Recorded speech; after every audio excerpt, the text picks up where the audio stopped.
খিচুড়ি খেতে পছন্দ করে না এমন মানুষ খুঁজে পাওয়া যাবে না।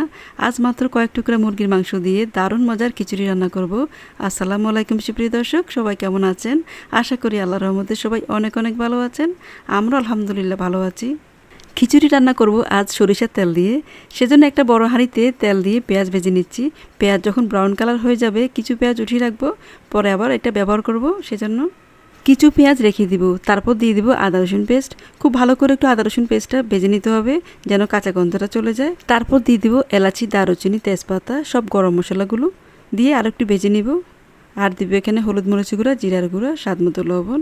সব মশলা দেওয়া হয়ে গেলে খুব ভালো করে একটু নেড়ে চেড়ে ভেজে নিব তেলের মধ্যে। সামান্য একটু পানি দিয়ে মশলাটা খুব ভালো করে কষাতে হবে। যত ভালো করে কষানো হবে ততই রান্নাটা মজা হবে। এখন আমি একটু পানি দিয়ে দিচ্ছি। তারপর খুব ভালো করে নেড়েচেড়ে মিশিয়ে কিছুক্ষণ কষিয়ে নেব। কষানো হয়ে গেলে দিয়ে দিব এখানে মুরগির মাংসগুলো খুব ভালো করে কেটে ধুয়ে পরিষ্কার করে রেখেছিলাম, ছোট ছোট পিস করেছি।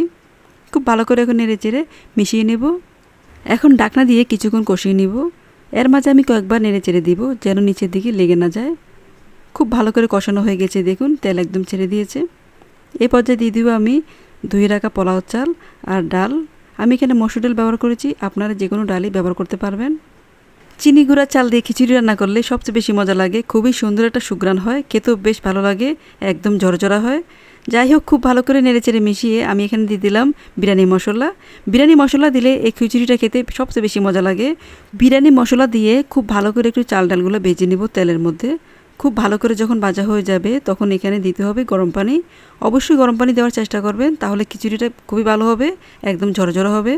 এখন আমি পানি দিয়ে দিচ্ছি পরিমাণ মতো। পানি দিয়ে খুব ভালো করে নেড়েচেড়ে মিশিয়ে নিতে হবে। তারপর একটু লবণটা চেক করে নিতে হবে। এই পর্যায়ে লবণটা ঠিকঠাক হলে সবচেয়ে ভালো হবে। লবণ দিয়ে দিলাম, আবার একটু নেড়েচেড়ে মিশিয়ে ঢাকনা দিয়ে রাখবো। যখন খিচুড়ির মধ্যে বলক চলে আসবে, হালকা সিদ্ধ হয়ে যাবে, এই পর্যায়ে চুলার হিট একদম কমিয়ে রাখতে হবে। খুব ভালো করে নেড়েচেড়ে মিশিয়ে তারপর দিয়ে দেবো কয়েকটা কাঁচামরিচ দিলে খুবই সুন্দর একটা সুঘ্রাণ হবে, খেতেও বেশ ভালো লাগবে। এখন ঢাকনা দিয়ে দমে রান্না করব। যখন খুব ভালো করে সিদ্ধ হয়ে যাবে তখন পেঁয়াজের বেরেস্তা চড়িয়ে নামিয়ে নিব। দেখুন কেমন সুন্দর হয়েছে মাশাআল্লাহ, একদম ঝরঝরা খিচুড়ি। ঠান্ডা হলে আরও ঝরঝরা হয়ে যাবে, এখন তো গরম, সেজন্য খুবই মজা হয়েছিল এই মাংস দিয়ে খিচুড়ি। তো যাই হোক, খুব ভালো করে উল্টি পাল্টি এখন আমি পেঁয়াজের বেরেস্তা দিয়ে খিচুড়িটা নামিয়ে নিব। এত অল্প মাংস দিয়ে এত মজার খিচুড়ি হবে ভাবতে পারিনি। বিরিয়ানি মশলা দেওয়াতে এই খিচুড়িটা হয়েছিল অসাধারণ, খুবই মজা হয়েছিল। আপনাদের পরিবেশন করে দেখাচ্ছি, দেখুন কেমন সুন্দর হয়েছে মাশাআল্লাহ। আপনারা কোনো গেস্ট আসলে অথবা নিজেরা খাওয়ার জন্য এইভাবে রান্না করতে পারেন। তো আজকে এই পর্যন্তই, আবার দেখা হবে নতুন কোনো সুন্দর রেসিপিতে। সেই পর্যন্ত সবাই অনেক অনেক ভালো থাকবেন। আল্লাহ হাফেজ, আসসালামু আলাইকুম।